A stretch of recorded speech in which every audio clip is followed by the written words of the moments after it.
virtual speaker finishes speaking or 5 minutes after in-person testimony ends, whichever occurs first.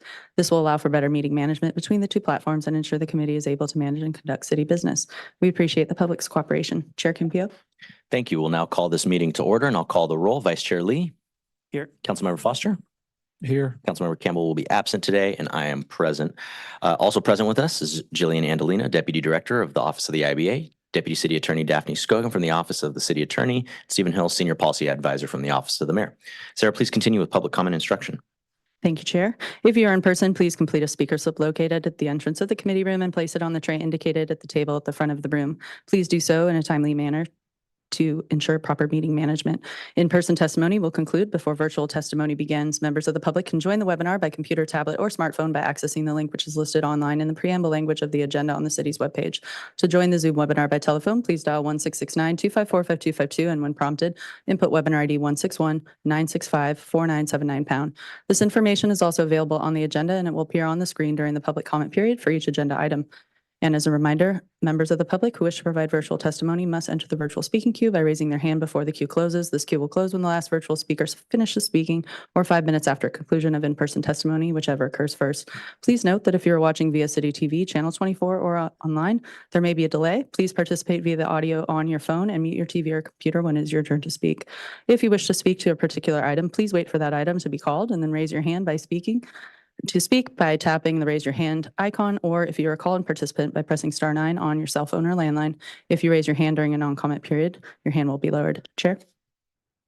Thank you, Sarah, for reviewing those instructions. A quorum is now present, so let us proceed with the approval of the committee minutes of July 17, 2024. Sarah, do we have any public comment on the past committee minutes? Thank you, Chair. We've not received any speaker slips here in the committee room, but we do have a hand raised in the virtual queue. So I'll begin the 5-minute timer for all those to indicate if they wish to speak to the past committee minutes. We will begin virtual testimony with the original. Please unmute yourself and provide your comment. You will have 1 minute. Yes, I keep mentioning this because nothing is being done about it, and so I will continue to do so. But when whoever is taking the minutes and providing what is said by the public for their testimony, it is very ambiguous, and it could be seen as, kind of an open, whether or not they are, for or against whatever it is that they're talking about. And I think for transparency and to be more congruent with what the public is saying during the non-agenda public comment, that there needs to be more descriptive words as far as how the person feels about what they're talking about, because otherwise it could be open to interpretation. And I think that you guys need to do better so that the people's words are actually recorded correctly and not just very vague and could really mean potentially anything. So please fix that so I don't have to keep telling you guys. Thank you for your testimony. And Chair, with no other hands in the virtual queue, that concludes public comment on the past committee minutes. Okay, we'll now take committee members' questions and entertain a motion. I'll make a motion to approve the minutes. Do I have a second? I have a second from Vice Chair Lee. Any comments or questions from the council members? Hearing none, let's go to our vote. Vice Chair Lee? Yes. Committee Member Foster? Yes. And I'm also a yes. That passes with 3 members present. Let's proceed to non-agenda public comment. The council members respect and appreciate the public's input and are fully committed to protecting every participant's free speech rights at council and committee meetings. Sarah, please proceed with our non-agenda public comment.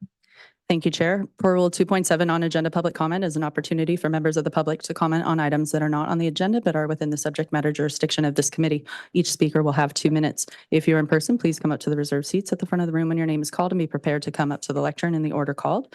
And members of the public who wish to provide virtual testimony must enter the virtual speaking queue by raising their hand before the queue closes. This queue will close when the last virtual speaker finishes speaking or 5 minutes after in-person public testimony, whichever occurs first. We have received 1 speaker slip here in the committee room. If Ms. Jennifer DePoyen would please approach the lectern, you will have 2 minutes to share your testimony.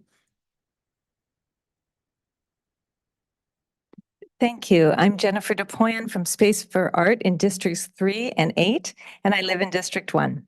In October 2023, the California State Assembly passed AB 812, authored by San Diego's own District 77 State Assembly member Tasha Berner. AB 812 authorizes cities or counties to set aside up to 10% of very low or moderate income housing units for working artists if those projects are within 1/2 mile of a state designated cultural district or within the boundaries of a locally designated cultural district. The city of San Diego has 5 such cultural districts across 4 council districts, districts 2, 3, 4, and 8, with 1 more planned for District 3. We are here today to ask this committee and the full city council to implement AB 812 as soon as possible. The first step is to create a local tenant preference ordinance for artists in support of the larger goal of creating affordable artist housing in San Diego, which remains the only city among the 10 most expensive cities in the country without any large-scale affordable artist housing. Our request for committee and council action is perfectly in line with the city's first ever cultural plan, which will be formally unveiled by Mayor Gloria on Saturday, and also with the mayor's broader goal of creating affordable housing for San Diegans who are struggling mightily to pay the rent. Already, local artists are fleeing San Diego due to these soaring rents. Just imagine how quiet, still, colorless, and dull San Diego will be when all the artists are finally driven from our city, because there is no arts community, no arts and culture at all without artists. So please create a local tenant preference ordinance for artists and implement AB 812 now. Thank you. Thank you for your testimony, and that concludes public comment here in the committee room. So I will begin the 5-minute timer for all those in the virtual queue to indicate if they wish to speak to non-agenda public comment, beginning with Megan Stewart. Please unmute yourself and provide your testimony. You will have 2 minutes.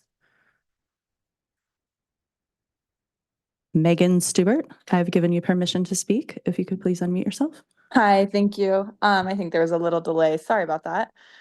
Good afternoon, members of the committee. My name is Megan Stewart, and I would like to highlight the economic harm that marijuana retailers are causing in our community and beyond.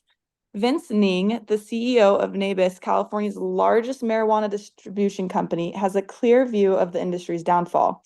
He describes it as a wave crashing in slow motion. What was once hoped to provide an economic boost has turned into a long and painful decline. Over the past 2 years, overall sales in the marijuana market have dropped steadily, and the number of growers and brands has fallen by more than 70%, leading to many businesses shutting down. The industry's collapse is impacting not only businesses, but also taxpayers. A recent report found that marijuana companies owe the state of California over $730 million in back taxes, money that the state will likely never collect because most of these companies are already out of business. This should be a warning to local governments that the complicated and expensive process of licensing and taxing marijuana businesses hasn't brought the expected financial benefits. Local governments throughout the state are discovering that the tax revenue for marijuana is not enough to cover the cost of regulating the industry. The economic strain is clear. Please consider the impact that expanding the marijuana industry may have on our own local economy. Thank you so much. Thank you for your testimony. Our next speaker is Becky Rapp. Please unmute yourself and provide your comment. You will have 2 minutes. Good afternoon, Committee Chair Kempio and council members. My name is Becky Rapp. I appreciate that this committee prioritizes intergovernmental relations, as San Diego is the 2nd largest city in the state and therefore can provide great insight when new legislation is being considered in Sacramento. Today, I wanted to bring to your attention Assembly Bill 1775, which aims to prioritize profits over health, jeopardizing California's long-standing smoke-free workplace protections by allowing for the permitting of marijuana cafes. The American Cancer Society is urging Governor Newsom to veto the bill. The ACS states that the legislation violates provisions of state law that prohibits smoking marijuana anywhere the use of tobacco products is banned, including smoke-free restaurant laws. The ACS continues, smoke-free laws are popular because they work, and we must not forget to minimize the pivotal role they've played in slashing smoking rates and bringing overall tobacco use to historical low levels. A culture shift has occurred regarding the harms of tobacco use as well as secondhand smoking. I ask this committee to consider joining the American Cancer Society and urge the governor to veto AB 1775, protecting the progress we've made in creating safe, smoke-free environments and reducing tobacco-related health inequities. It's not wise to make exceptions to long-standing laws in efforts to accommodate a for-profit predatory industry. The American Cancer Association reminds us that smoke is smoke, and California boldly forged the path to protect everyone from the dangers of secondhand smoke when it became the first state to prohibit smoking in almost every indoor public place. We must not move backwards. Thank you. Thank you for your testimony. Our next speaker is Peggy Walker. Please unmute yourself and provide your comment. Thank you. Good afternoon, Commissioners. When the grand jury called for city investigation into marijuana's impact on children, seniors, law enforcement, and how marijuana tax revenues are spent, many in public health, like myself, looked to forthcoming database conclusions on marijuana in our city. With ER data, research findings, and news reports of the increasingly harmful impacts of high-potency THC, this kind of report is more important than ever. Repeated warnings from the medical, treatment, and scientific fields should indicate to policymakers that it's time to take a hard look at where any economic benefits of marijuana commercialization are at variance with heavy social costs. Just this past week, the progressive Atlanta magazine headlined an article echoing others stating that marijuana potency is too high. It triggers existential dread and paranoia, and according to a Stanford psychiatry professor and Obama drug policy advisor, can do permanent brain damage to teenagers. The magazine said even regular pot users are concerned about high-potency dangers and cannot find low-potency products. Yet, just today, reapproval of a conditional use permit for a local manufacturing plant was rubber-stamped without any investigation or oversight into what products are manufactured or what potency. I suggest marijuana manufacturing businesses need closer scrutiny and inspection. We need to understand and evaluate the real social costs of high-potency THC manufacturing and compare it with any economic benefits. Thank you for listening. Thank you for your testimony, and the 5-minute timer has exhausted. We have 5 hands remaining in the queue, and we will take no other callers beyond these remaining 5. Our next caller is phone number ending in 7968. Please unmute yourself by pressing *6. Thank you, Sarah. Joy Sunyata, District 3. Chair Campillo and the rest of the committee. My topic is the World Design Capital 2024, because I have a personal testimonial for you. I have attended 3 events so far, and they were all absolutely wonderful, especially the first one, which was the opening celebration. And first of all, I want to say that the pavilion structure is absolutely beautiful, and it's there until, I believe, the end of November for sure. So be sure and just go see the structure at Balboa Park, because it's just wonderful and very much functional and beautiful at the same time. I also went to the Student Design Competition and Awards Exhibition. That was really wonderful to see the student arts and the students' designs and who won the prizes. And then my third event was the Timken Museum Spotlight event. And of course, Timken is a secret gem at Balboa Park, which is now coming forward because of this world event. So my most exciting thing was I bought a copy of the Declaration of Interdependence of San Diego and Tijuana by Bruce Appleyard. And it's terrific. It's got 2 sections to it. One is English, one is Spanish. It starts with a kind of a book form on temporary paradise with a question mark by Donald Appleyard, and also Kevin Lynch. There's a foreword by Mike Stepner. We know who he is. He's fabulous. Thank you for your testimony. That does conclude your time. Okay, I'm not finished, Sarah. Thank you. Our next speaker is Judy Strang. Please unmute yourself and provide your comment. You will have 2 minutes. Good afternoon, Economic Development and Intergovernment Relations Committee and Chair Campillo. I wanted to share with you some information that many of us received over the weekend from our local Patch online newspaper. And it talked about the increase in car insurance rates, particularly in 8 of the 10 major U.S. cities who had the highest rates of driving under the influence of alcohol or drugs. Those 8 being all in California of the 10. San Diego's on the list. We are number 7. Thus, it's going to affect our car insurance rate. Went on to say that the age group most troubling regarding driving drug or alcohol impaired are the 18 to 26-year-old, known as Gen Z, and they're followed by the millennials, ages 27 through 42.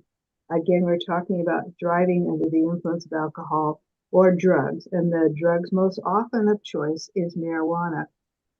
UCSD was covered in a recent KPBS article, and they mentioned about this situation of driving under the influence of marijuana and pointed out that, and I'm quoting from the article, cannabis and its most potent psychoactive component, tetrahydrocannabinoid, or THC as we know it, impairs reaction time, decision-making, coordination, and perception. In the last 3 years, California has seen a 62%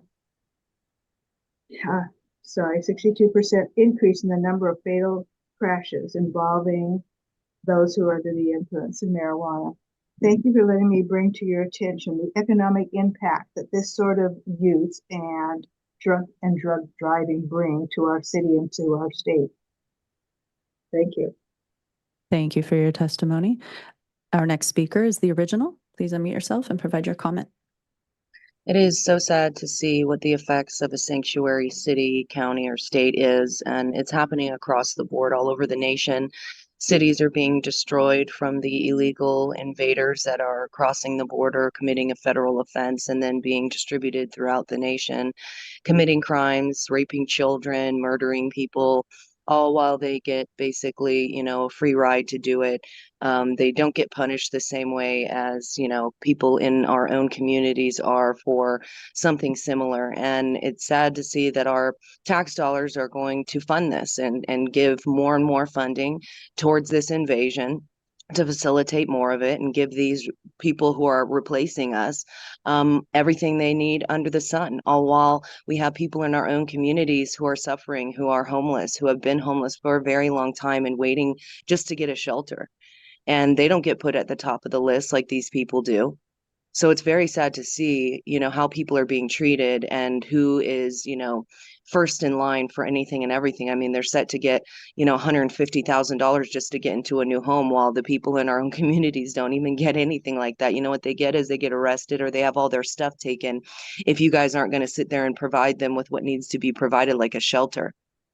And, it's like, the nation is being destroyed, and it's so sad that you guys are complicit in that. And the fact that $43+ million has come to go to Catholic Charities and Jewish Family Services to facilitate more is very disturbing. And we have the Tijuana River Valley where people have been suffering for decades and nothing is being done. People are begging and pleading for an emergency to be declared, so that more funding can come from the EPA. There's super funds that can come from declaring that an emergency. And so it's a wonder, when you guys love money so much, why you wouldn't do that and why you would be complicit in the people's suffering on a daily basis.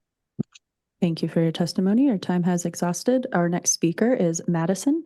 Please unmute yourself and provide your comment.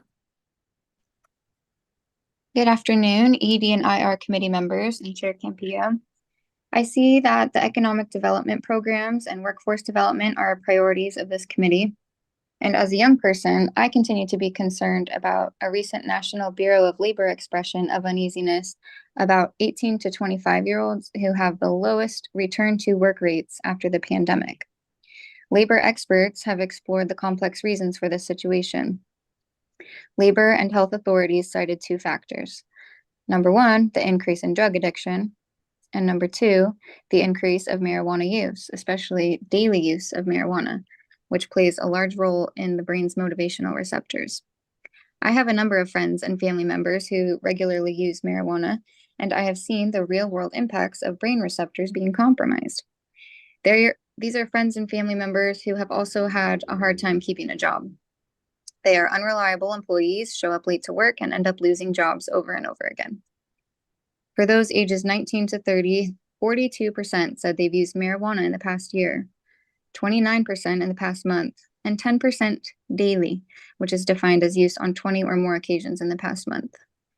The report notes that its findings support those of a separate study published in May in the journal Addiction that similarly found that there are more U.S. adults who use marijuana daily than who drink alcohol every day. So you can imagine why I am concerned about any reference to increasing the number of marijuana businesses in the city. Instead, let's concentrate our city's resources on supporting internship programs for teens and young adults as part of its economic development platform. Thank you for the opportunity to share my concern. Thank you for your testimony. And the final speaker in the queue is Nancy Logan. Please unmute yourself and provide your testimony. Good afternoon. I appreciate that diversity is central in addressing the economic impacts of city and state policies and programs on our families. So I want to bring to your attention, to the ED and IR committee, a new survey from the Kaiser Family Foundation that addresses health inequities and access to alcohol, marijuana, and drug addiction treatment facilities here in San Diego and across the state. 2/3 of adults say they have felt the impact of the substance use crisis and that they or a family member have been addicted to alcohol, marijuana, or drugs. Imagine how that affects the success of small family-owned businesses and large corporate entities here in San Diego. The study indicates that, unfortunately, white adults at 51% are more likely than Black or Hispanic Latino adults at 35% to receive alcohol treatment, marijuana, and other treatment for drug addiction. Historically, alcohol, tobacco, and now marijuana businesses always seem to end up selling disproportionately in lower economic neighborhoods. Our young people of color need protection now, and the ED and IR committee and city council members need to hit the pause button on any new businesses whose business plan includes profiting from the use of addictive drugs. Thank you for listening to me. Thank you for your testimony. And Chair, that concludes non-agenda public comment. Thank you very much to the members of the public for your participation. I will now see if there are any committee member, mayoral staff, city attorney, or IBA comment. Hearing none, do we have any continuances requested? Hearing none, we're going to rearrange our agenda. We will do the consent agenda item at the end, and we'll go item 4, and then 2, 3, 5, and then the consent agenda item number 1. So for item number 4, Sarah, please introduce the item. Thank you, Chair. Item number 4 is the report from city's port commissioners regarding the Port of San Diego. If you're watching City TV or the live stream online and you'd like to call into the meeting to speak, please dial 1-669-254-5252. And when prompted, input webinar ID 161-965-4979#. Chair. Thank you. We'll now hand this over to our San Diego Unified Port District Commissioners appointed by the City of San Diego. We're going to start with Vice Chair Danielle Moore and Commissioners Michael Zucchet and Sid Varakara. Please let us know how much time you'll need.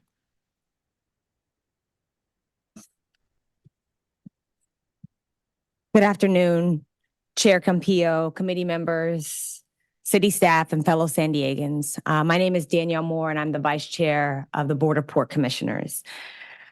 There are many things that it is said that the San Diego City Council does well, and one of them is selecting commissioners to serve on the port. You're welcome. Thank you.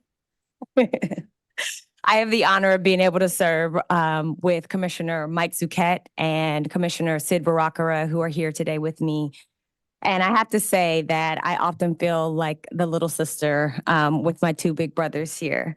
Mike, he offers and brings so many valuable qualities to the port. He holds 2 economics degrees, which are frequently put to work on the commission. But he also brings levity and a principal position, as well as reason and courage to the commission. And so we are well served in having him. And Sid, he just arrived this year, but he has hit the ground running as he's led our efforts to revise our ethics, our ethics that we have at the port. And he's been a leader in raising his hand to take on any assignment. And he never cowers from any challenge that he has. And so we have been well served by this in the city of San Diego with the leadership of these two. So our purpose today is really to provide you with some updates on the projects that we have and also make you aware of some of the initiatives. And before we go to the next slide, I just want to provide you with a background. We've tailored our presentation today to focus on the economic impact that we have had at the port. But to the extent that there are any other questions, we're happy to entertain those at the end. And so when we look at the port, we are established in 1962 by the state legislature, and we have been an economic engine. We've invested $1.9 billion in the infrastructure since its inception that has been spread among the 5 member cities, including Chula Vista, Coronado, Imperial Beach, National City, and San Diego. And that economic activity is primarily from the more than 800 tenants, including hotels, restaurants, marinas, and shipyards, as well as the port's cargo and cruise ship business lines. And we support more than 64,000 jobs in the county and generate approximately $9.2 billion in economic impact annually. When we look at our budget, it's often said that show me how a man spends his money and I'll tell you what he values. And really, when you look at our budget, it's an indication of what we value at the port. To start with the operating budget for the new fiscal year, which started July 1st, it shows revenue growth, approaching 2%. And so above the last fiscal year's adjusted budget. And that's rising from approximately $311 million to a projected $316 million. The highlights that we just want to focus on here is that we have increased the Maritime Industrial Impact Fund, and we've doubled it from an annual 2% of maritime industrial revenue to 4%. The increase will bring $1.5 million to the fund this year. And this fund is important because it funds things like filtration systems that offset the impact of maritime industrial operations in adjacent neighborhoods and the portside communities. In terms of the environment, we allocated $3 million toward the development of a wetlands mitigation bank at Pond 20 in the South Bay. And in terms of infrastructure, $2 million was allocated to each member city for major maintenance or infrastructure costs. And then finally, when we had done so well this year, there was $8.3 million that was put in the reserve fund, creating a reserve balance of $84.5 million. So what the story says is that we are committed to portside communities, the environment, infrastructure, and being fiscally responsible. Slide 3, please. And this would not be possible without the committed team that secures the grants. And this includes Job Nelson and Amy Helm and their entire team. They have done an outstanding job of working to procure a number of grants this year from federal and state agencies and even locally. And so I just wanted to briefly kind of run through this list of what grants were secured and how those funds will be directed. So $5 million was from the Department of Transportation, and this will fund phase 2 planning of the 10th Avenue Marine Terminal. $1.4 million from the California Department of Transportation, and this is to help eliminate some of the debris in Zuniga. $4.24 million from the California Office of Supply Chain, or the Governor's GoBiz office, that will fund port efficiency and technology. $2 million from the U.S. Department of Housing and Urban Development that will go towards the Freedom Park at Navy Pier.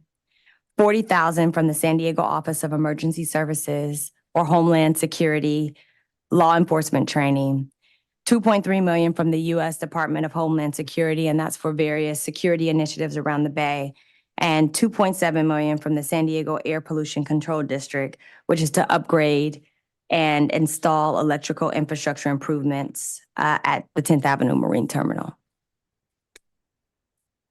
One of the best stories, next slide, please. One of the best stories that we're able to tell at the port is related to our electrification efforts. And so under the leadership of Commissioner Mike Zuchet, the Maritime Clean Air Strategy was adopted in 2021 and has a vision of health equity for all. 60% of the MCAS measures have been implemented. And we announced this year that we have the first all-electric tugboat, which was created in the United States by one of our tenants, Crowley Maritime. And that one tugboat replaces replaces a tugboat that operated on 30,000 gallons of diesel per year. We also have made an acquisition of 16 zero-emission pieces of cargo handling equipment, including the first all-electric mobile harbor cranes. And there are 20 diesel high-priority pieces of equipment that we still have to replace, and we are almost there. When we look at shore power, all maritime terminals will be equipped by next year, and we are developing zero-emission truck stop on port land in National City. So our vision is that from ship to shore and beyond, that we have a seamless system at every point. We are mindful of the people, the air, and the water that are impacted by greenhouse gas emissions. And then the last slide that I'd like to update you on is on our CEO search, which is one of the most significant tasks that we have before us in terms of setting the direction and the vision for our organization. And we started this process by wanting to engage the larger community. And so the search firm and the consultant that we have went out to the larger community and asked stakeholders, who do they want to see as their next CEO? And the feedback was overwhelming. They talked about the qualities, the skill sets, and the experiences that they wanted in a CEO. And the search firm confirmed that there have been more than 700 people who have applied for the position. There is an ad hoc committee that was formed to review applications and decide on the candidates. And that committee consists of Chairman Frank Ertassen, me as the vice chair, and then the secretary, Ann Moore. We are moving as quickly as possible, and we understand that it is one of the most important decisions that we'll make this year, and we take it very seriously. And so we are also very grateful for Randa Coniglio for her service to the port. She is tiny, but she is powerful. We have been well served by her leadership and experience and her unwavering commitment to the port. She has demonstrated incredible leadership and commitment to this organization. And so we are currently operating on the generosity of her kids and her grandkids, who I expect may be protesting at any moment to request that we give her back. But we are grateful for her leadership. And so now I'll turn it over to Commissioner Zuchet, who will provide you with an overview of the projects that are on the horizon. Thank you very much, Vice Chair Moore. I'd actually like to cede my time back to you so you could talk more about your colleagues, or no, I guess that's it. Okay. Well, I just have to say, appreciate Chair Campillo and members of this committee. Thank you for your support of everything at the port, including the commissioners you appoint. Commissioner Varakara, to say that he hit the ground running would be a disservice to him almost, because he already is such a force at the port, and Chair Moore is the force at the port and brings a gravitas and a sort of moral compass to everything that goes on there. She's going to be a great chair next year, and appreciate your support of these two commissioners. I'll try and go through this fairly quickly. Seaport San Diego, this is of course the redevelopment in and around the land and water of Seaport Village. We're working with the One Highway 1 team through the entitlement process and EIR process. There's a lot of back and forth going on with the Coastal Commission as we speak. working through a number of issues, and that process, frankly, is going to continue for some period of time. Last month, the Port Board approved an amended and restated exclusive negotiating agreement, and that ENA is now extended to October 2027, and there are other updates to it as well. And the purpose of that is to get the entire process past the entitlement process and the environmental process in that ENA. And finally, and perhaps most notably for you and for all of us, port staff, commissioners, the One Hire One team continues to meet with your representatives here at the city to discuss the project and specifically the potential participation of the city of San Diego and the county of San Diego in the financing of the public infrastructure. And so as those discussions progress, we appreciate your ongoing engagement. East Harbor Island, fairly exciting in our view, redevelopment plan going on there. I want to just orient you please to this overhead picture of Harbor Island, just to talk about where we're talking about. This is Harbor Island. If you look at the bottom of that photograph or the south end, that's the strip of Harbor Island that I think we're all familiar with, where the restaurants and hotels and marina entrances are.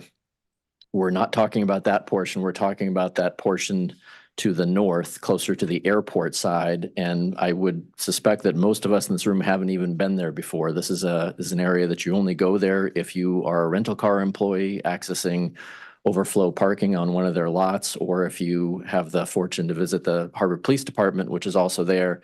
It is essentially an area that is not activated, not open to the public, essentially, full of walls and fences and no access, effective access or views to the water. That's the area we're talking about. And the goal of this redevelopment plan is to activate that entire part of the island. There's been a number of sort of fits and starts over the years, but we are excited that we believe this one has some legs to it. It begins with that purple section, which is known as the Elbow Parcel. We have a 450-room hotel in progress there with Sunroad Enterprises. That entire green area represents about 10 acres of public space and promenade. In the, I don't know, what do you call that, orange? I could use a more offensive term for that color, but anyway, that sort of pukey color. That is the Topgolf site.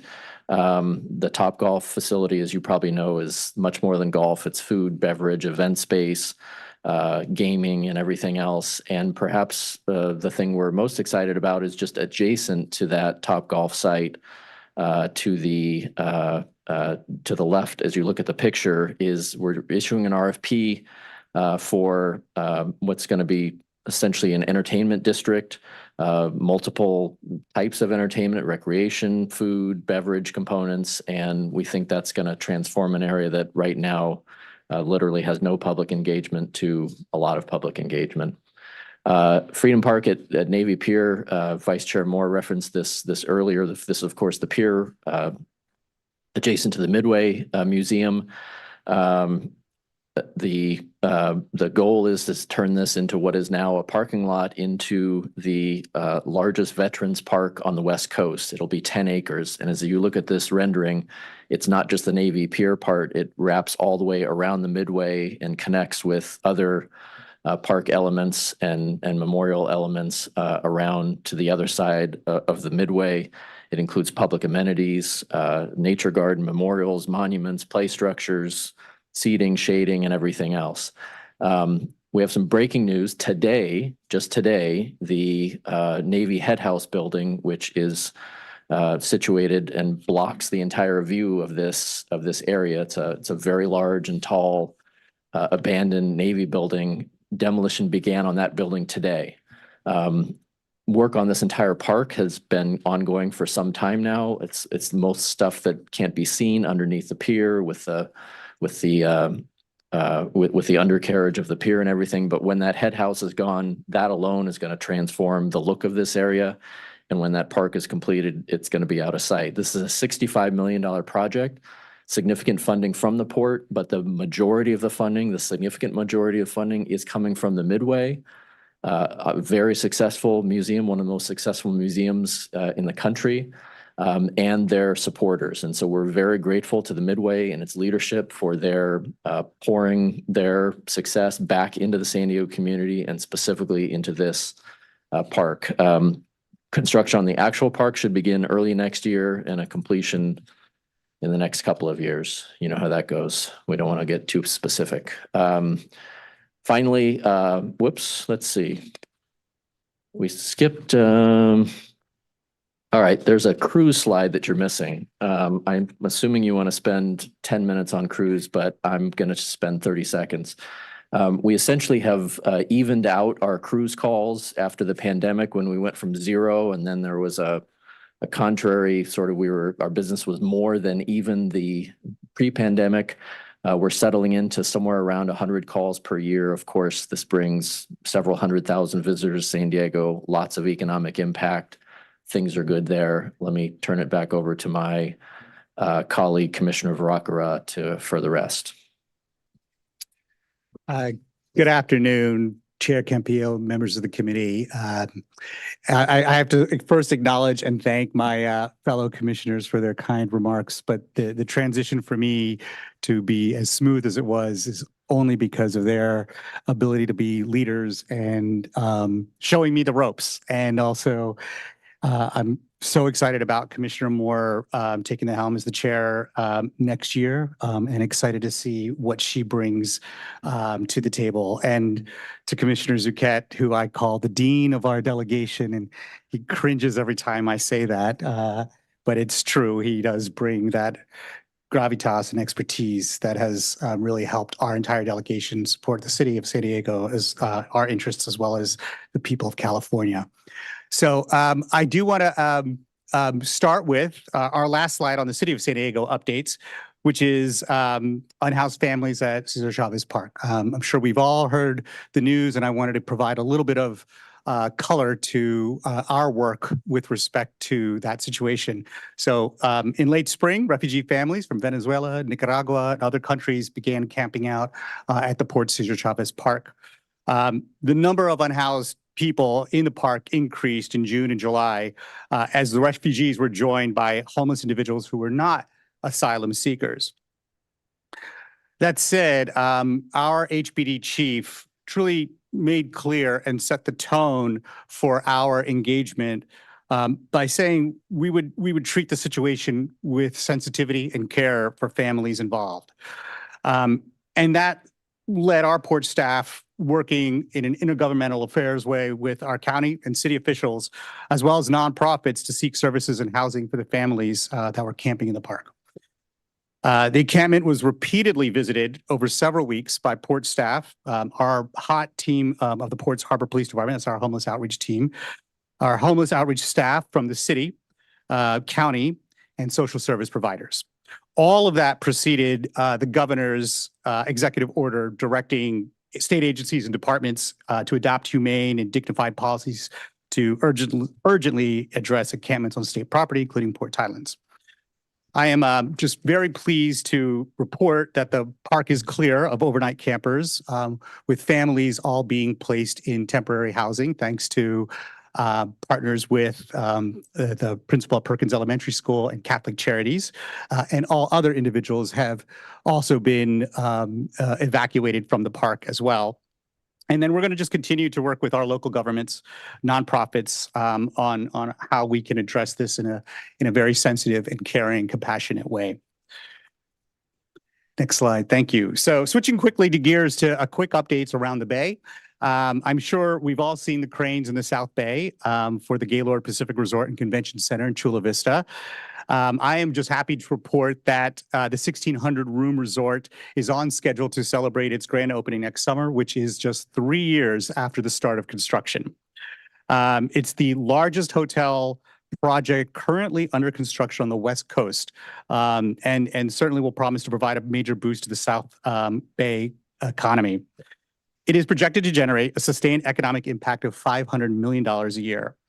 And in fact, it already has 600,000 room nights of business already booked. That is because they're an international brand and they already have pre-booked guests. The hotel expects to begin with about 1,000 staff members and will project eventually up to 4,000.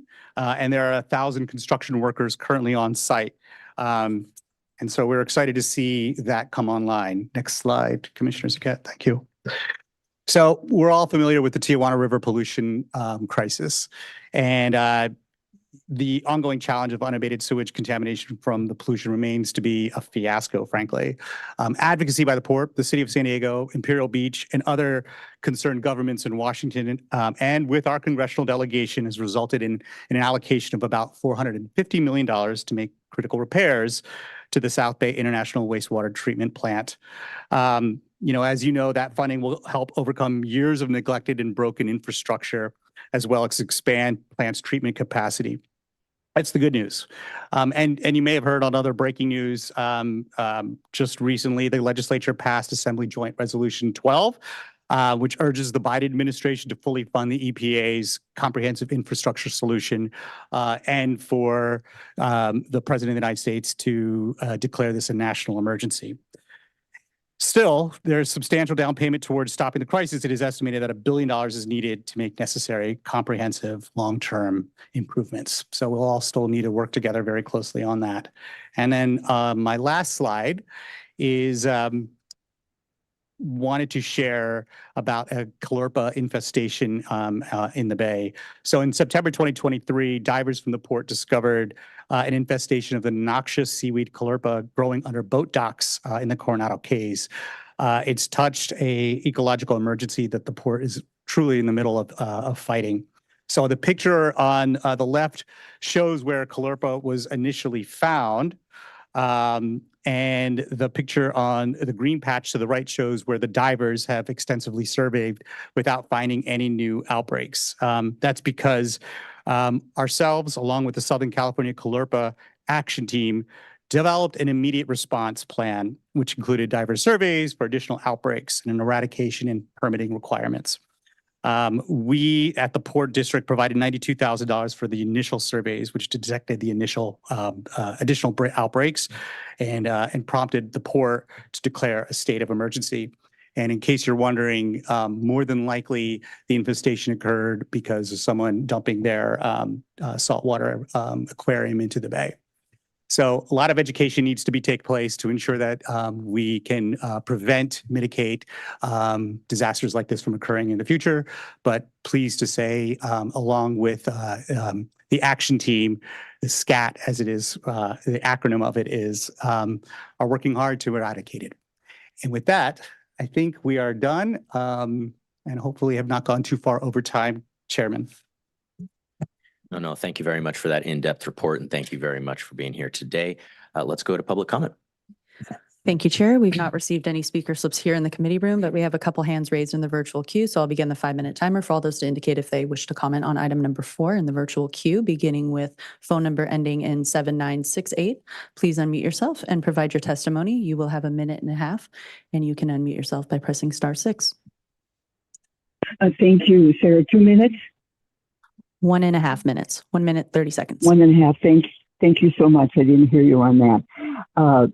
Good job, little sister. You're good. And I'm sure you're going places with the rest of the team. So wonderful impact. Good to get another historical look of the port on San Diego. The revenue increases, wow, good figures. The reserve fund figures, the dollar figures are very impressive. And a big shout out to the grant people. I think most of you know I love grants. And you're hitting the feds, the state, and the local level with the grants. And I really appreciated that you gave us the details on those grants. That's really great. Love the new electric tugboat. And I believe your figure was on a yearly basis that we're saving 30,000 gallons of diesel a year. And here's a wow shout out. 700 people applied for the port CEO job. Wow, 700 people get the beauty of our place and the water that surrounds us. Thank you for the update on Chula Vista. That city is going places, and hope we can honor all the income levels there as this thing. Thank you for your explodes. comment. That does conclude your time. Sorry, Sarah. Loved you. Thank you. Thank you. Our next speaker is the original. Please unmute yourself and provide your testimony. You'll have a minute and a half.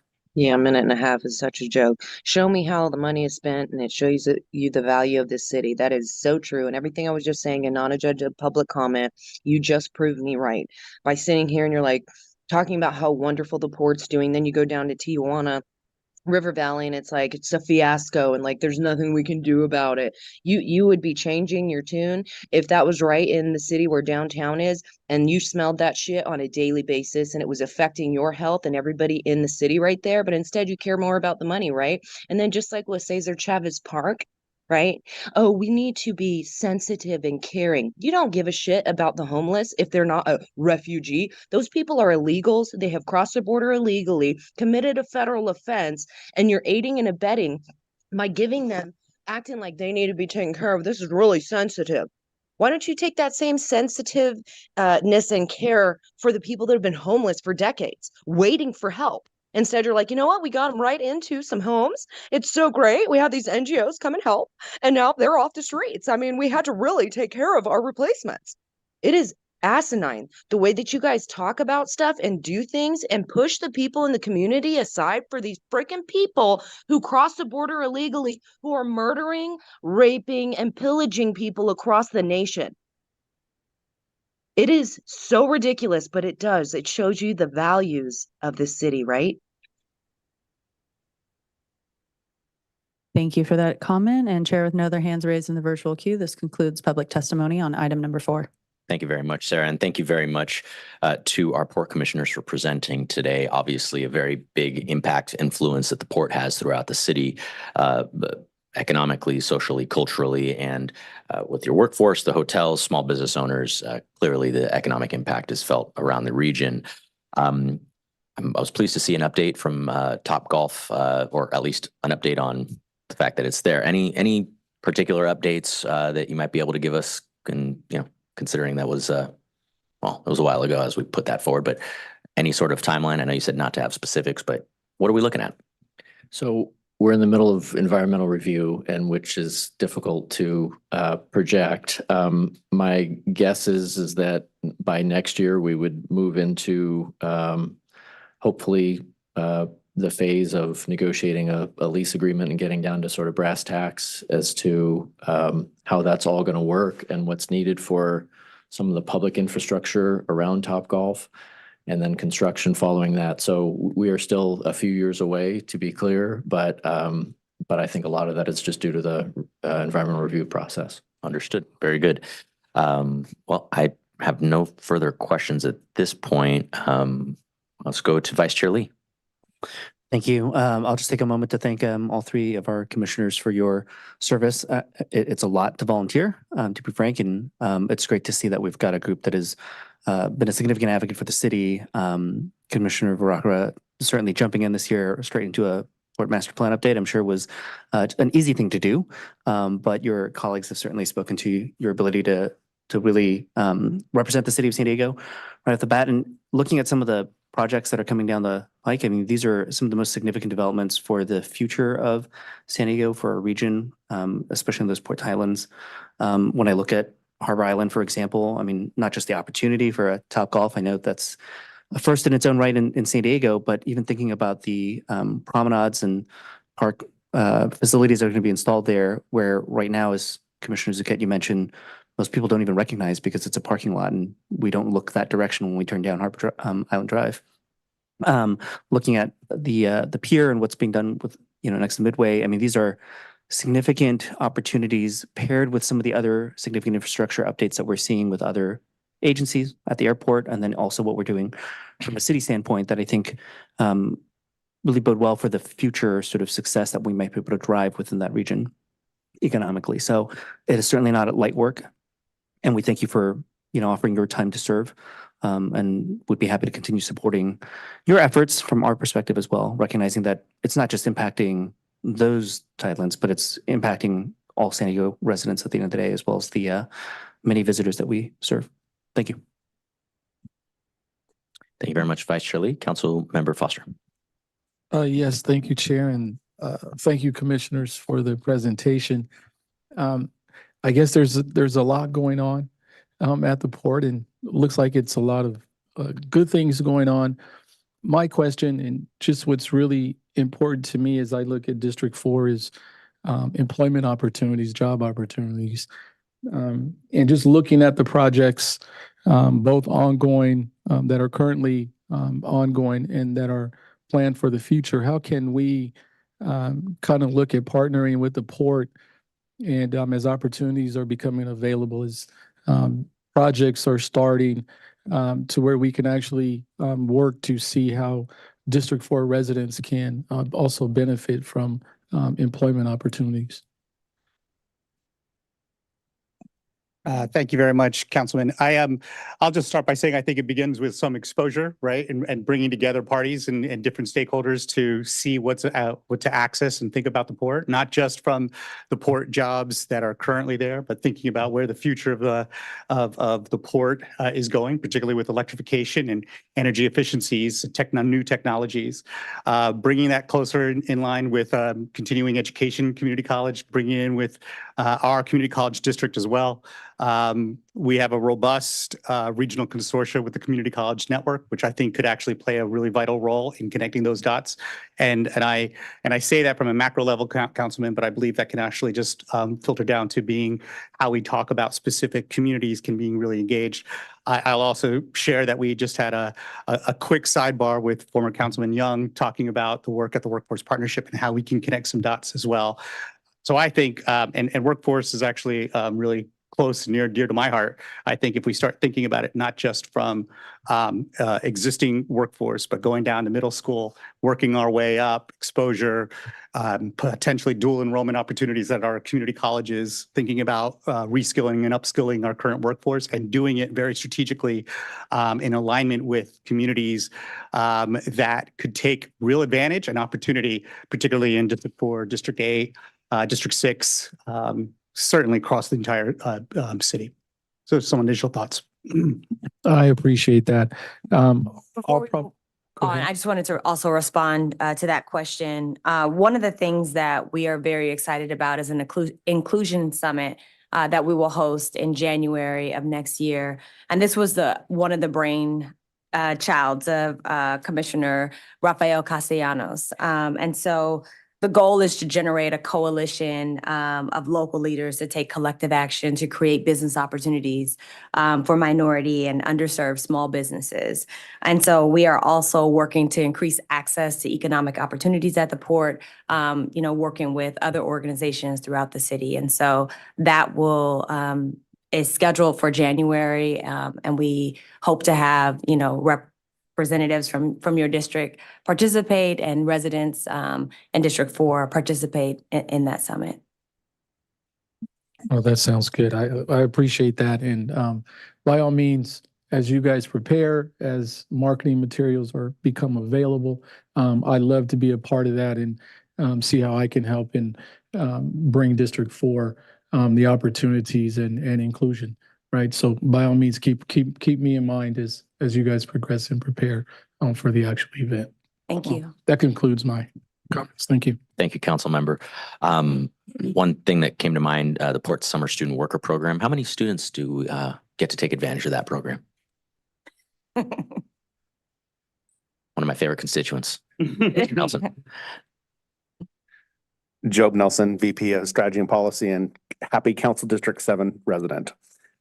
So we actually don't have the summer student worker program happening this year. We kind of put it on hold while we were coming out of the pandemic, as we were trying to kind of recover a little bit. And then we're doing a redesign on it for some of the reasons that were talked about to make sure that we're really being inclusive and also using it as a pipeline. So I would expect that this next summer, that's going to be one of the outcomes that we're hoping comes out of this inclusion summit. Awesome. That sounds great. Well, thank you for that update. And we'll make sure our constituents know about that. And thanks for putting it back on back on the program, so to speak. Seeing no further questions or comments, thank you very much to our 3 port commissioners. Continue doing a great job. And I mean, you do a great job for the whole region, not just for the cities and the entire state, because it is a state created board. Some boards need to know that, I think. Thank you very much. Thank you. Of course. Let us proceed to our next item. Please introduce for our, well, that was an information item, so no motion or vote was needed. Discussion agenda item number 2. Sarah, please introduce it. Thank you, Chair Campillo. Item number 2 is amendments to the San Diego Municipal Code to establish the Cultural Affairs Department and to align the duties and functions of the Commission for Arts and Culture with their actual practice and city budgetary processes. If you're watching on City TV or live stream online and you'd like to call into the meeting to speak, please dial 1-669-254-5252, inputting webinar ID 161-965-4979 #. Chair. Thank you. We'll now hand it over to Jonathan Gluss, our Executive Director of Arts and Culture, and Christine Jones, Chief of Civic Arts Strategies. Please let us know how much time you'll need. Great. Thank you, Chair Campillo. Good afternoon, council members. We'd need 7 minutes, please. Very good. So as mentioned, we're here to recommend approval of an ordinance to amend the San Diego Municipal Code to formally establish a Cultural Affairs Department, which was first included in the City of San Diego adopted budget in fiscal year 2021, and to align the language in the municipal code regarding the duties and functions of the Commission for Arts and Culture with their actual practice and city budgetary processes. In fiscal year 2021, budget preparation for the City of San Diego conducted a department restructuring to create a Cultural Affairs Department. While completed for the purposes of budgeting and personnel, formal action necessary to create the department was not carried forward to City Council in the spring of 2020 due to the rapidly shifting priorities, response to the unexpected impact of the COVID-19 pandemic. This action is now part of the city's ongoing cleanup efforts post-pandemic. In 2019, city staff surveyed organizational structures of municipal arts agencies across the country. Through this research, city staff identified that moving city functions related to the Commission for Arts and Culture under a Cultural Affairs Department would better align our city organizational structure with peer cities across the country and better organize arts and culture policy, resources, and assets inside city operations for greater efficiencies and transparency. It was also acknowledged that the formation of a Cultural Affairs Department would address longtime confusion between the Citizen Advisory Body, referred to by City Code and commonly known as Commission for Arts and Culture, and the City Office performing professional staff functions involving arts and culture related work, also referred to as the Commission for Arts and Culture. With his approval, a Cultural Affairs Department will be established as a city department in the municipal code consistent with San Diego City Charter, Section 26, and a Cultural Affairs Department will be added as a city department in Chapter 2, Article 2, Division 18 of the Municipal Code. While conducting this research in 2019, it was also acknowledged that further confusion was caused by the inclusion of both advisory body and staff roles and obligations in the same article and division of the Municipal Code, Chapter 2, Article 6, Division 7. To clarify the roles of city staff and the citizen advisory body, this ordinance will relocate the duties and functions of city staff performing the role of Cultural Affairs Department to a newly created division of the Municipal Code under Chapter 2, Article 2, Division 59, consistent with how other city department functions are laid out in Chapter 2, Article 2 of the Municipal Code. The duties and functions of the Citizen Advisory Body as the Commission for Arts and Culture will remain in Chapter 2, Article 6, Division 7 of the Municipal Code. It's important to note here that the name Commission for Arts and Culture will be retained by the Citizen Advisory Body that has worked on behalf of the mayor and city council for nearly 40 years out of respect for that body's long-term service to the city and our community, as well as community recognition of the long-standing name. With the approval of this ordinance, current city staff functions involving arts and culture-related work will continue unchanged and uninterrupted within a cultural affairs department. These functions including managing competitive funding for hundreds of nonprofit organizations and artists throughout San Diego, cultural policy development, community engagement through the arts, facilitation of cultural district development, financing of operations of the Lyceum Theater, and management of the city's public art program. The proposed ordinance will revise language pertaining to the advisory body known as the Commission for Arts and Culture to be consistent with the role of this advisory body as they currently perform those functions, which will also make it consistent with the city's annual budget development and review process. Specifically, the proposed language revisions pertain to section 26.0704G and H of the Municipal Code, as noted in the body of the attached staff report. Aside from the language change to align the role of the advisory body within its actual practice and city budgetary processes, as noticed in the staff report, all of the functions of the Commission for Arts and Culture will remain the same. With the formal establishment of the department, city staff functions currently related to the Commission for Arts and Culture will be better positioned to work with other city departments, external partners, and private enterprise comprising the creative economy. The Cultural Affairs Department will continue to build on recent city efforts to expand community-based impact, develop creative workforce pipelines, develop equity-centered cultural policy, support international efforts, and will be well positioned to implement the city's first cultural planning effort anticipated for review by City Council in the third quarter of fiscal year 2025. With those comments, Chair Campillo, we're happy to answer any questions. Thank you very much for that presentation. Let's please proceed to our public comment.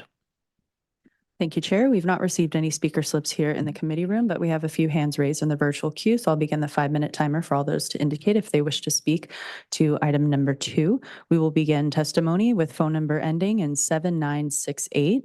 You can unmute yourself by pressing *6, and you will have 1 minute and 30 seconds. Thank you, Sarah. Please be patient with me. I haven't had a chance to time myself much, so sorry about that. Joyce and Yada, District 3, so glad we are eliminating the confusion. That's an awful word, isn't it? And to function in that way for a while, that's really tough. So I'm so glad to see that happening. And yes, I agree with amending the municipal code. I agree with the name change for the city department. That feels dead on. That's just the right thing to do. And collaboration. We always need more of that. So I'm hoping that I'm sure there was strong collaboration in clearing out the confusion, and we'll move forward with even expanding that collaboration between the city and the commission and with all other parties involved. Hey, I love these words. I'm just going to repeat them. They're on the agenda item, quote, align the language in the Munich Code regarding duties and functions of the Commission for Arts and Culture with their actual practice and city budgeting processes, end of quote. That's great wording. Love to all. Thank you for your testimony. Our next speaker is the original. Please unmute yourself and provide your comments. You'll have 1.5 minutes. You guys and your whole, blaming stuff on COVID all the time. It's such a good scapegoat, isn't it? To be able to use some invisible killer dot to make up for the negligence that has taken place in the city. It's interesting, right? Because as long as you blame it on an invisible killer dot, because you were at the time having a bunch of people just drive off a cliff by pretending to save themselves by taking a genocide shot that you were promoting, right? So it's like, yeah, you definitely had some other things that were going on, making people mask up, shutting down businesses, right? Like, how cool is that? I mean, then you blamed it on COVID. It was like, that's COVID's fault. Has nothing to do with us. I mean, we're just doing what COVID tells us to. So, I mean, good on you guys. Like, how cool would that be to just always have a scapegoat for something, right? It's like, oh my gosh, the only reason why we brought in public comment, which you're probably kind of pissed off about, right? Because, like, if COVID wasn't here, you wouldn't be able to take this virtual public comment, right? Like, you guys want to get rid of. So, yeah, it's just interesting to see how you blame confusion on COVID, and man, all the people who lost their businesses and their livelihoods, I mean, let alone their lives, right? That was COVID's fault. It had nothing to do with you guys promoting genocide. So who knows what else is going to come forward with this, but there's always something that you blame on COVID. Thank you for your testimony. And Chair, there are no other hands raised in the virtual queue, concluding public testimony on item 2. Thank you very much to the members of the public. Thank you, Mr. Gluss, Ms. Jones, our city staff that works diligently to bring this forward. These efforts to clarify the roles and responsibilities within the municipal code are going to ensure that our processes are aligned with our actual practices. And as you mentioned, Mr. Gluss, this has been in the making for a long, long time. So I'm happy to make the motion to approve item 2, and I'll now turn it over to committee members for questions and comments and entertain a second.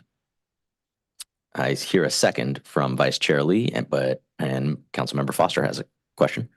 Hey, thank you. And thank you for the presentation. I think I understand, the concept and the cleanup of what you're doing.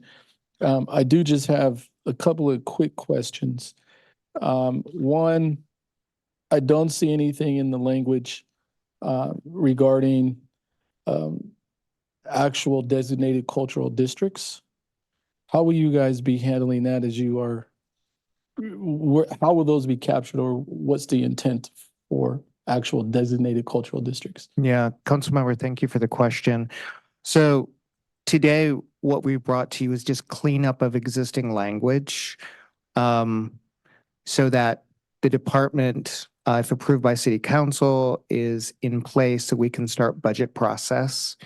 Our goal is to bring you a budget for this fiscal year that also has moved the grant monies over to the administrative budget, so that for the first time in a while, you actually see all of the investment in arts and culture, or at least through this department, which is why we're bringing it to you today.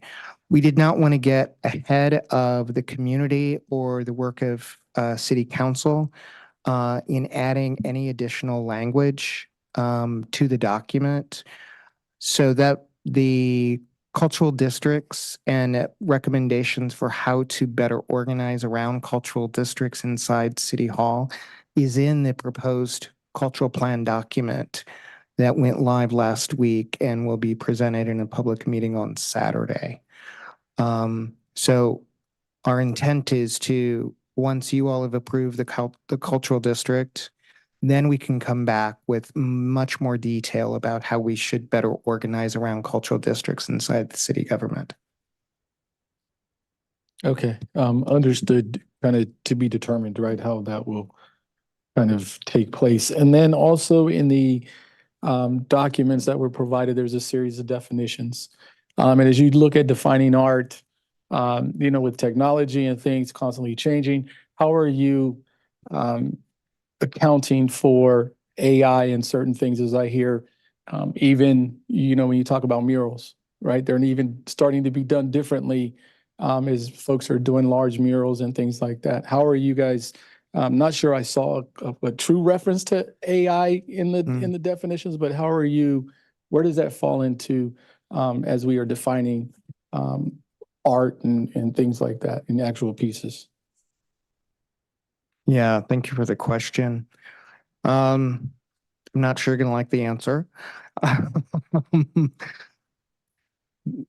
This really is just a cleanup of the existing document. So I appreciate the fact that you looked at it at that level of detail.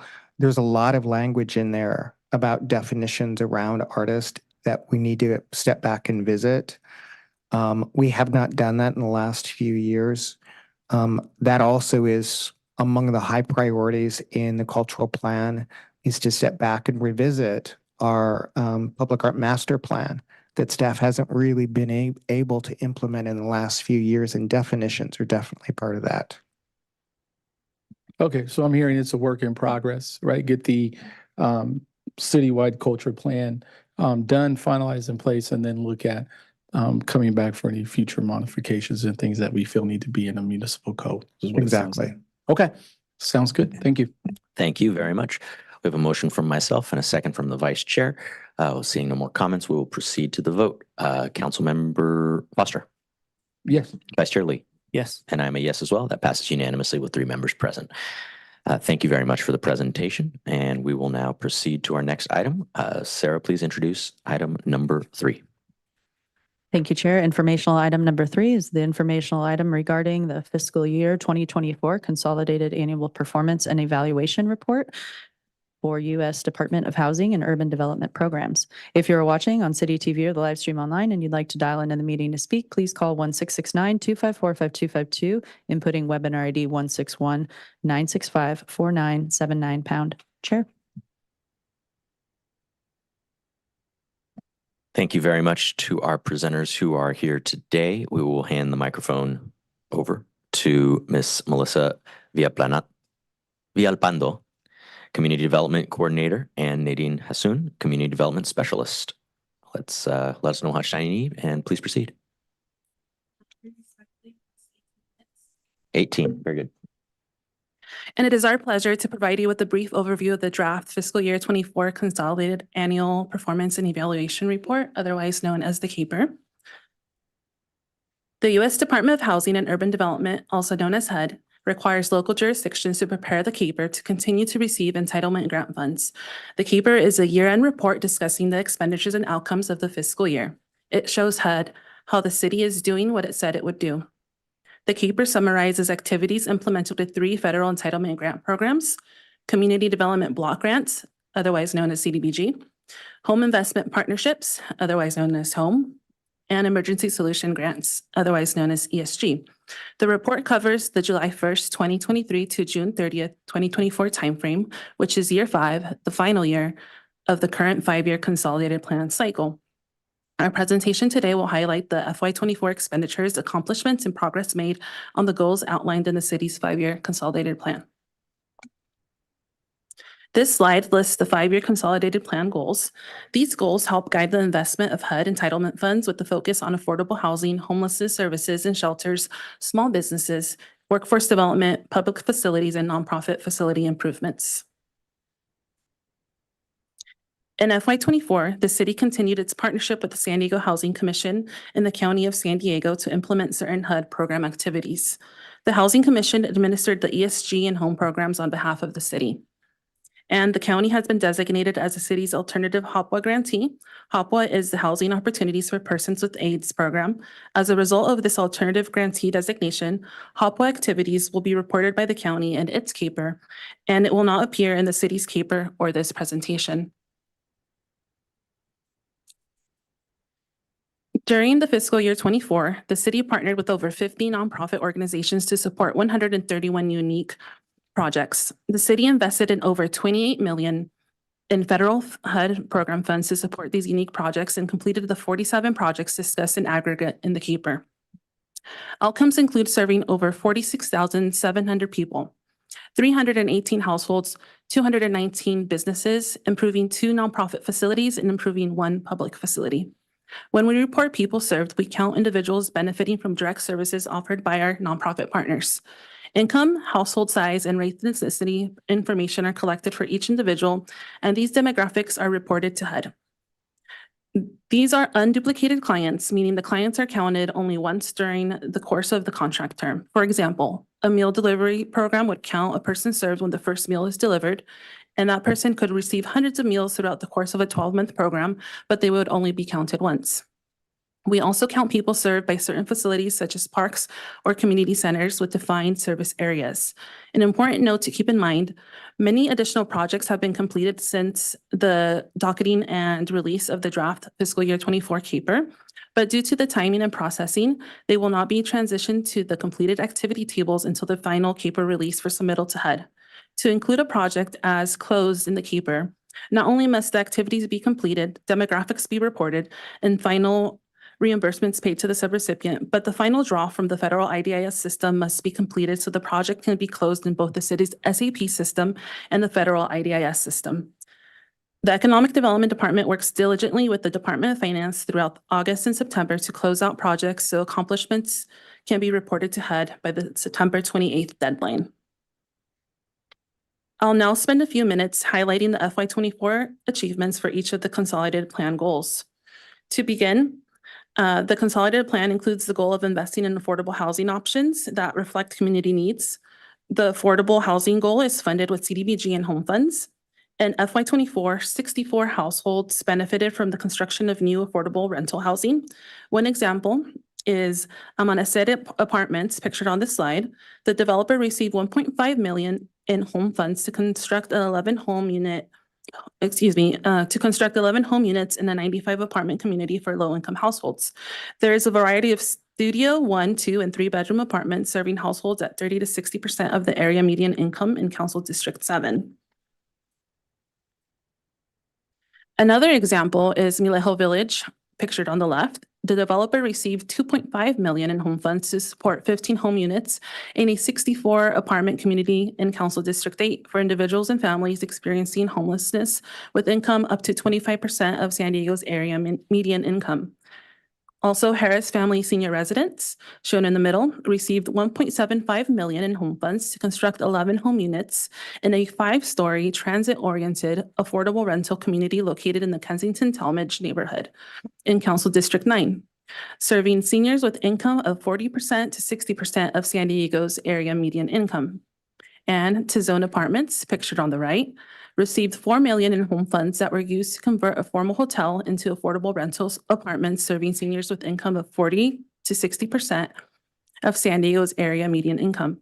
This building was formerly the Rancho Bernardo Hotel and is located in Council District 5. It includes 175 affordable units. This slide lists the 5-year goals, FY24 outcomes, and progress to date for the affordable housing activities. I'll pause a moment so you can take in this information. Thank you. HUD-funded homelessness programs are administered in partnership with the city's Homelessness Strategies and Solutions Department and the San Diego Housing Commission. This supports goal number 2, assist with stable housing. CDBG and emergency solution grants totaling roughly $3.4 million were used to support a variety of projects impacting the lives of over 7,100 individuals experiencing homelessness or at risk of homelessness. CDBG and ESG-funded overnight shelter operation activities served over 12,000 people in FY24. And ESG-funded tenant-based rental assistant activities served 142 households in FY24. The goals, outcomes, and progress to date for the activities related to providing assistance with stable housing are listed on this slide. Another goal of the consolidated plan is to develop and strengthen small businesses and local entrepreneurs. Using CDBG funds, economic development projects supported 219 small businesses and 357 low and moderate income entrepreneurs. This support includes micro-enterprise technical assistance, offering general business support, business plan development, and marketing assistance to launch or expand businesses with 5 or fewer employees. Accessity, for example, provided City of San Diego residents with technical assistance and access to capital services to establish or expand a microenterprise. Accessity provided technical assistance to 46 clients, 31 of which received loans between $300 and $100,000. The 31 loans to FY24 CDBG clients created 11 jobs and maintained 70 jobs, 81 jobs in total. These benefited the city's communities. 2 other micro-enterprise programs include the City Heights CDC Micro-Enterprise Success Program on the left, which supported low to moderate income entrepreneurs by offering services customized to the needs of the client and included, but were not limited to, business concept evaluation, competitive market analysis and licensing, and permitting assistance. City Heights CDC also hosted various events such as the Cambodian, Thai, and Laos New Year celebrations, San Diego Street Food Fest, a winter extravaganza, and more. These events provided an opportunity for program participants to generate extra income and gain exposure to bigger audiences. Also, the Somali Family Service of San Diego Microenterprise Program on the right created economic opportunity by providing technical assistance and training workshops to eligible LMI East African refugees and immigrants in City Heights to establish or expand microenterprise businesses in the city of San Diego. This slide lists the goals, outcomes, and progress to date for small businesses and local entrepreneurs. In FY24, there were no job outcomes as no job creating activities were funded. I will now pass it over to Nadine, who will go over the remaining goals and additional information. Thank you. Thank you, Melissa. Throughout fiscal year 2024, the city also supported employment training and workforce development programs. One example is the Workshop for Warriors Student Computers Program. This program provided advanced manufacturing training to low-income veterans, wounded warriors, and transitioning service members located in San Diego to assist them in securing gainful civilian employment in the manufacturing industry. The training is accelerated, and what would normally take years of schooling is compressed into 16-week training sessions. When asked about the program, one student shared, "I love it here. The instructors take ownership of their work and mold it to each student. It's something you don't see every day." The goals, outcomes, and progress to date for the employment and workforce development activities are listed on this slide. Another consolidated plan goal is strengthening neighborhoods by investing in critical public facilities and infrastructure. One example is the construction of a sidewalk on Elm Avenue between 14th Street and Thermal Avenue. This new infrastructure improved pedestrian access to nearby schools and shops, encouraging walking as an alternative mode of transportation. Based on the neighboring residential census tracts, populations, and income levels, these improvements are estimated to impact approximately 5,000 low to moderate income individuals. The $250,000 investment of CDBG funds leveraged approximately $918,000 from other funding sources. This slide lists goals, outcomes, and progress made so far for the public facilities and infrastructure activities. Because city infrastructure projects can take 24 months or longer to complete, the outcomes for FY24 funded projects may not be reported until fiscal year 2025 or beyond. The next consolidated plan goal is related to public services or community services that promote equity and serve vulnerable populations. 16 public service projects were completed in FY24, benefiting over 13,000 people. Projects supported with CARES Act funds were required to provide specific services meant to prevent, prepare, or respond for the COVID-19 pandemic. Types of public services in FY24 include behavioral health, meal delivery services, food distribution and hosted senior lunches, language assistance, and educational advocacy for children in the juvenile dependency system. One example is the Ocean Discovery Institute out-of-school programs, which provided access to new and expanded after-school and summer science education and mentoring programs exclusively for youth in the underserved community of City Heights to support their academic achievement and increase their opportunities to gain entry into STEM fields. Other examples of community service activities include Bayside Community Service, the Senior Programs and Services Program on the left-hand side of the slide, which provided weekly food distributions to food insecure families, case management, daily lunches for seniors, and monthly food distributions to homebound seniors in Linda Vista and nearby communities. And shown on the right is the Wesley House Supportive Student Services Program, which offers low-income, full-time college and university students resources on financial literacy, career development, mental and wellness health, food pantry access, and case management by trained social workers to ensure academic excellence and successful graduation. The goals, outcomes, and progress to date for community service activities are listed on this slide. The final goal we'll discuss relates to financing impactful nonprofit facility improvements. 2 nonprofit facility projects were completed in FY24, totaling over $1 million in nonprofit facility improvements.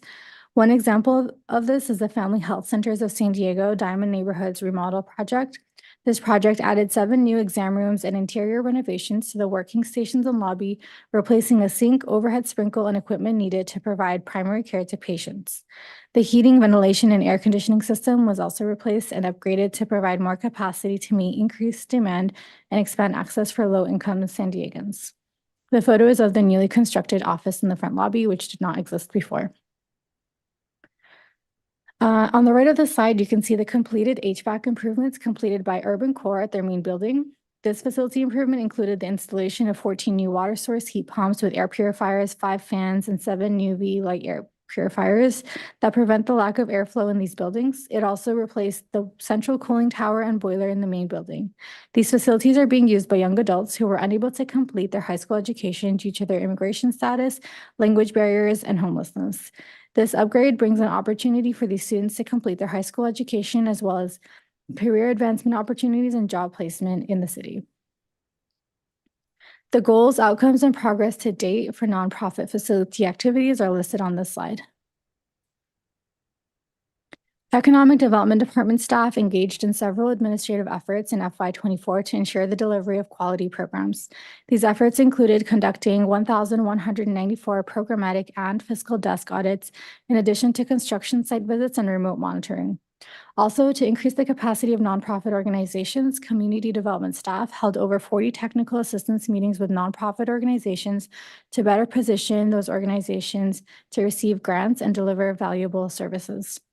And finally, the city, in partnership with the Legal Aid Society, made strides to affirmatively further fair housing by operating a fair housing hotline, investigating fair housing complaints, and conducting workshops and training sessions for homebuyers, tenants, property managers, landlords, and nonprofit agencies. Additionally, in fiscal year 2024, both the city and the Housing Commission were instrumental in providing leadership for the planning and successful delivery of the San Diego Regional Alliance for Fair Housing for Fair Housing's annual Fair Housing Conference. The 2024 theme was Fair Housing, Leveling the Playing Field. The conference created awareness on topics that must be changed to build equitable outcomes and prevent housing discrimination. I'd also like to take this opportunity to acknowledge the commitment and energy of the Consolidated Plan Advisory Board members. The city achieves its goals with the assistance of its dedicated partners, and we thank the board members and each of our partner organizations for helping address the most urgent needs in San Diego communities. This also includes a special thanks to the 14-person HUD grants program team in the Economic Development Department and our fiscal operations colleagues. Next steps, the draft CAPER was released for public comment on September 3rd, and the public comment period will end on September 18th. The CAPER will be presented to the Consolidated Plan Advisory Board on Wednesday, September 11, and this will be an additional opportunity to receive public comments on the document. We plan to present the draft FY24 CAPER to the full City Council on September 17. All public comments received during today's meeting, the CPAB meeting, and at Council will be incorporated into the final draft of the CAPER before it is submitted to HUD on or before September 28. Staff responses to public comments will also be published at that time. Once the CAPER is finalized, supplemental materials such as the infographic on the slide will be provided online at the CDBG webpage. This concludes the informational presentation on the draft CAPER. No action is required. Representatives from the Housing Commission and the Economic Development Department are available to respond to any questions. Thank you. Thank you for your presentation. Let's proceed with public comment. Thank you, Chair. We've not received any speaker slips here in the committee room, but there are a few hands raised in the virtual queue. So I'll begin the 5-minute timer so those can indicate if they wish to speak to item number 3. We will begin testimony with phone number ending in 7968. You can unmute yourself by pressing *6, and you will have 1 minute and 30 seconds for your comment. Thank you, sir. 1.5. Yes, please proceed. Thank you. Thank you, Joyce Uniata District 3. Thank you, yes, to the Consolidated Advisory Board. I know about you for years. It's a big job, and I thank you so much. So here we have the CAPER for HUD, and it's so important for our funds and grants and our relationship with HUD. So it's a vital document. I just wanted to put this out there because I still haven't gotten rid of it from my heart. and that is the over $900 million, excuse me, that's way out of line, over $900,000 per unit cost for an affordable housing complex in Rancho Bernardo. So I bring that up because I want to encourage your department to always include the cost per unit whenever you're bringing a project out to us. Please, please. And as President Elo Rivera requested, it's so good. He said, you know, who goes into these units? You know, what's the breakdown of their income, their family? Is it one? Is it two? We need that information and how it relates to those $900,000 per unit cost. Director Bibler, if you're listening, I'm sure you are, you said, I think it was you in the staff report that said something that you're going to provide more data getting ready for the public. Well, Thank it's you already for your rolling. testimony. That will conclude. Okay, your thank 1 you, minute and 30 Sarah. I seconds. apologize again. Love you. Our next speaker is the original. Please unmute yourself and provide your comment. You'll have 1.5 minutes. Yeah, it's pretty crazy to see who you guys put on the top of the list of who you want to help. And you call them refugees and current immigrants or recent immigrants, when these people have actually committed a federal offense to cross the border, whether or not you guys want to acknowledge that or not.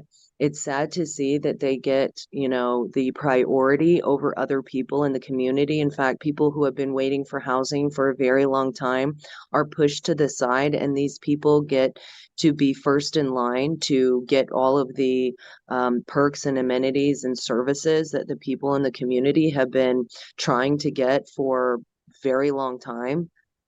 And you know, it's like, and we're funding that. We are funding the fact that they're getting, you know, to go to the top of the line, and that's how you can see that they are replacing the people, because they're not being treated the same. And when you talk about you know, housing discrimination, it's like this would go in line with that, because if you're, you know, just like you're talking about at Cesar Chavez Park and how you place these people in temporary housing, just like boom, just like that, like right off the bat, this is sensitive and we have to be really caring.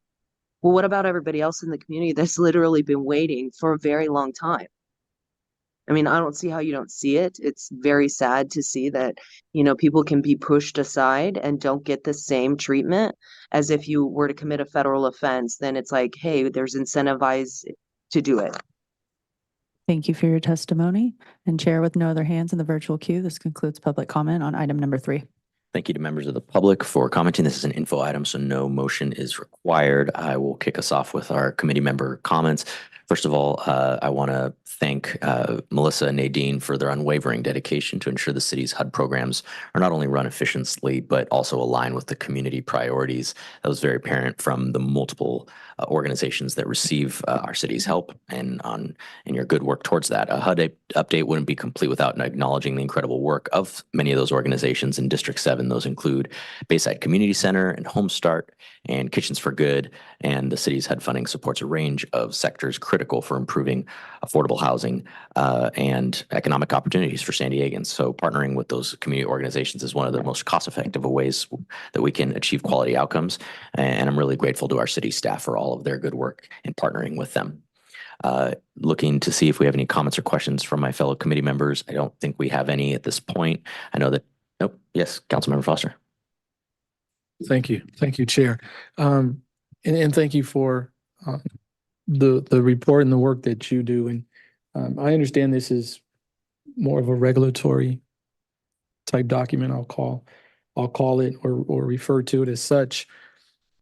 But I'm a little lost as to when we talk about successes, right? And I'm seeing the term people served quite a bit, but I'm a little lost if you can clarify people served versus actual, what I will say, economic development and growth, right? Meaning, if we're doing workforce development, how many jobs are we actually facilitating? I think I went through the tables and certain things where it talks about the small businesses and so forth. I think there was a end number where it talked about jobs retained and it said 0. But clearly we're putting dollars forward, working on certain things. So how are we actually, I guess, what are we terming successes? Because I always say we do well at tracking how much money we receive and how much money goes out, but I'm not necessarily understanding actual progress, job placement, growth, true economic development. And it's concerning for me as I look at District 4 and some of the issues that we have as a district. Thank you for the question, Councilmember Foster. I'm Michelle Morano, Assistant Deputy Director with Community Development. With the 0 jobs that you might have seen on the slide, that was referencing jobs that would have been outcome measures for activities in fiscal year 24. We actually didn't fund any activities with a job outcome in fiscal year 24. So that's why there were 0 jobs reported there. The way that the HUD outcomes work is we have to report a national objective that meets either a low and moderate income clientele, we're serving a low and moderate income household, or we're helping with a business or creating a job. And so many of the activities that we fund with our CDBG funds are related to micro enterprise business. That's why you heard us talk about that so much. Those are businesses that are 5 employees or less, with the owner being the employee and also a low income individual. And so the way we measure our outcomes for those types of services is that we are helping to either create or expand a micro enterprise. And that's kind of how we're measuring, is we're helping those smaller businesses either be formed by a low income individual or help them expand, maybe going from just one owner paying him or herself, for their work, to actually hiring some employees, whether that be 2 or 3 or 4. But we don't this report, as far as what HUD is collecting, is they're wanting the business. So that's why we report on the business. But we do have persons served in the tables, I believe, in the backup material. And that's what we've tried to do, is make the document a little bit more public facing by adding some supplemental materials at the end that we don't necessarily forward to HUD, but we included in our website at the end once we've submitted the document. But we did provide them in the backup here, so you all could kind of see what we're tallying and what makes up that cumulative congregate number that we're reporting to HUD. So I hope that answered in part the question. Understood. I think you validated my comment on, this document being more of a regulatory document for HUD and what HUD requires in regards to reporting and tracking of the dollars. I'm just looking at it from the standpoint of what I call reality. And a lot of times we get presented these large brochures and documents on the work that's done. But if I put that document to the side and actually walk my community and actually talk to individuals in the community, it's hard for me to, per se, correlate the pretty brochures and the numbers and the people served to the reality on the ground and who is actually, I guess I'll say, improving one's current status, right? Meaning, even if I go and get job training, does that training actually correlate to a job promotion or some type of growth within my current employment? So those are the things I'm looking at, because I just don't know how we go as we are making decisions, as we are funding certain things, if we're not tracking what I think are true outcomes. I guess it kind of puts into question, what are we truly trying to accomplish, and how effective are we, right? So we'll circle back and have some more conversations as we continue, but I am really looking at true outcomes. And so I think it's part of my conversations that you will always hear me talk about with the IBA, even as we look at our budget process and our KPIs and what are we truly tracking and monitoring to reflect the dollars that are being dispersed, and are we truly making progress in improving individuals' quality of life? If that makes sense. Okay, thank you. Thank you, Councilmember Foster. Seeing no further comments or questions from council members, thank you very much, staff, for your presentation on this item. It's an information item that requires no motion at this time. Let us proceed to information agenda item number 5. Sarah, please introduce it. Thank you, Chair. Item number 5 is a presentation from San Diego Workforce Partnership. If you are watching on City TV or the live stream online and you'd like to dial into the meeting to speak, please call 1-669-254-5252, inputting webinar ID 161-965-4979 #. Chair. Thank you. We'll now hand it over to a man who knows this room pretty well, former council member Tony Young, interim president and CEO of the San Diego Workforce Partnership. So thank you, Chair. Thank you for allowing me to speak to you today, and thank you, council members, and for all of your work that you've done. I first have to acknowledge Christina Bibler, who is on our Workforce Development Board, and also Kent Lee, who's on our Policy Board. And I think that's a good example of how we are very much connected with you. And that's not by happenstance, because the city of San Diego and the county of San Diego came into an agreement to create a consortium that ultimately created the Workforce Development Board, the San Diego Workforce Partnership, which is a nonprofit basically created out of that agreement.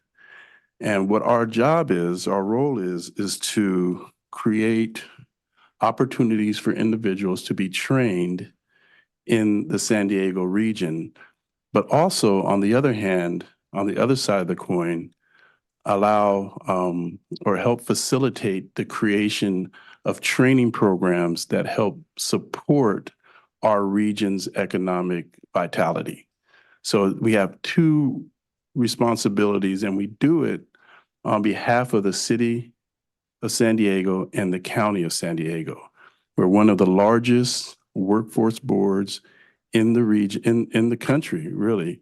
We have the entire county that we are responsible for, and we're dedicated to make sure that we serve every inch of it. And that's a difficult thing to do, but that's what we're focused on.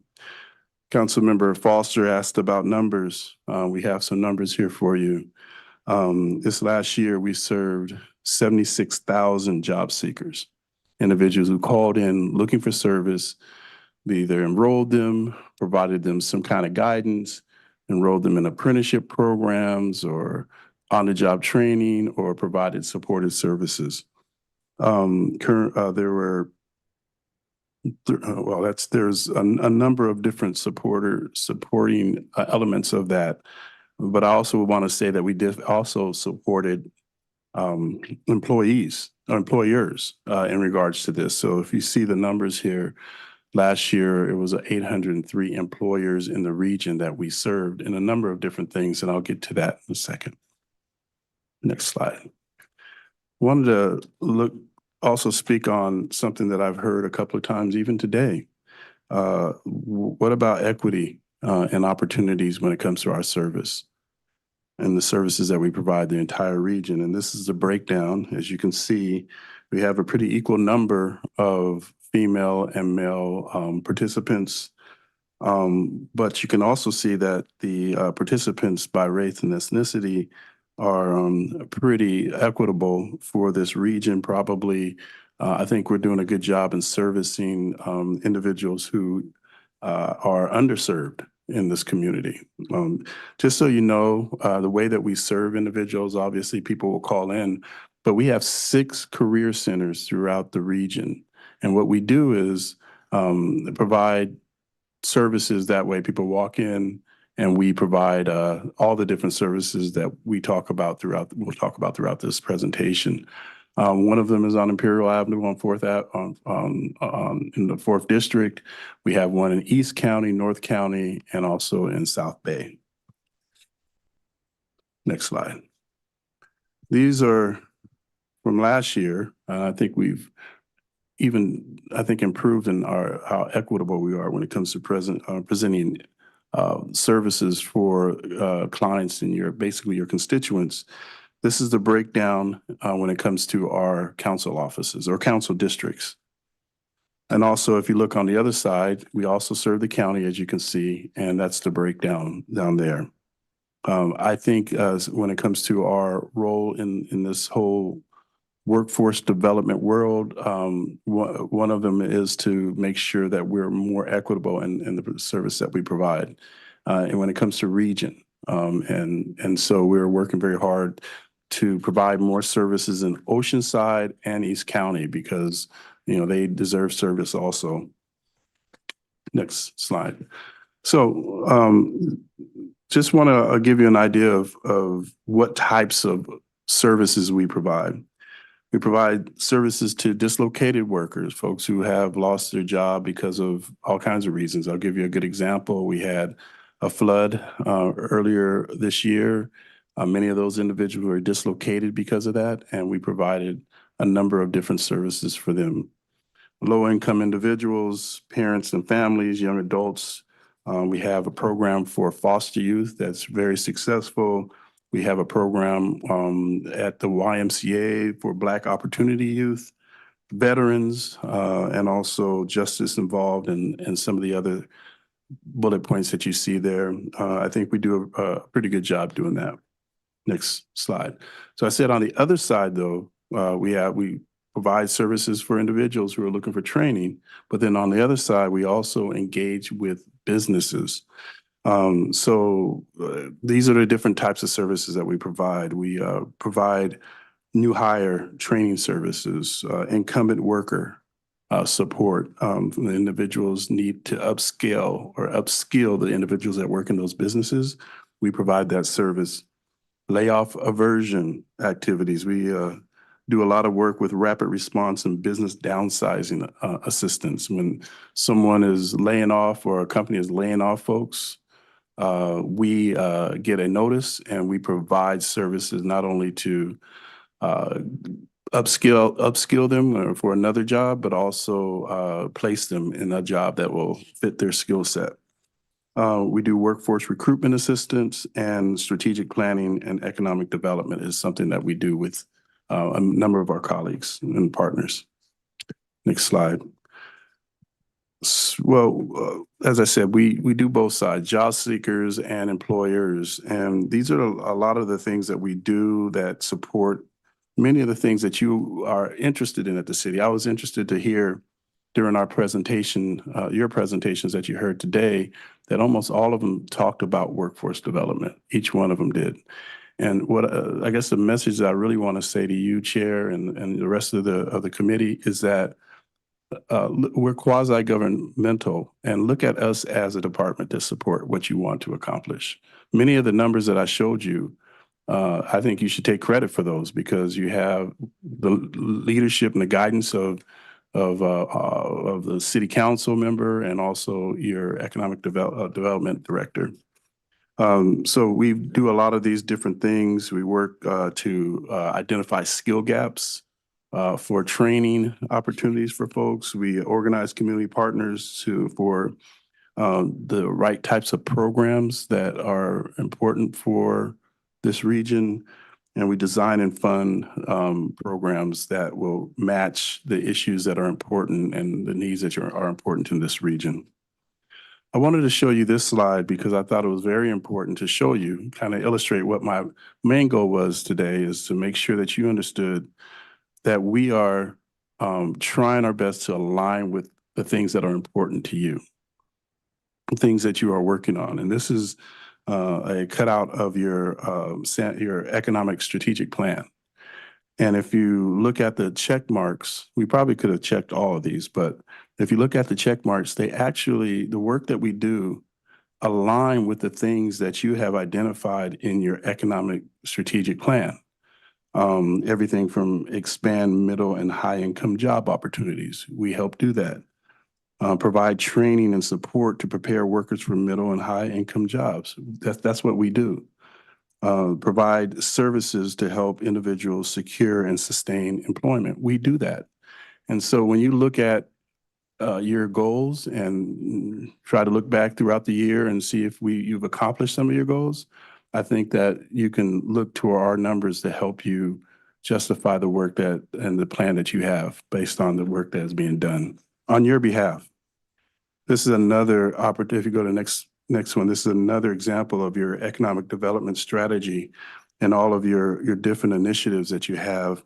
These are all the ones that we identified. And as I said, there's probably more that really support, small and local businesses, families and workers. We work to support trade innovation in some ways, and we strengthen neighborhoods. We're your partners in that. Next row. And so we are expanding some of our services also.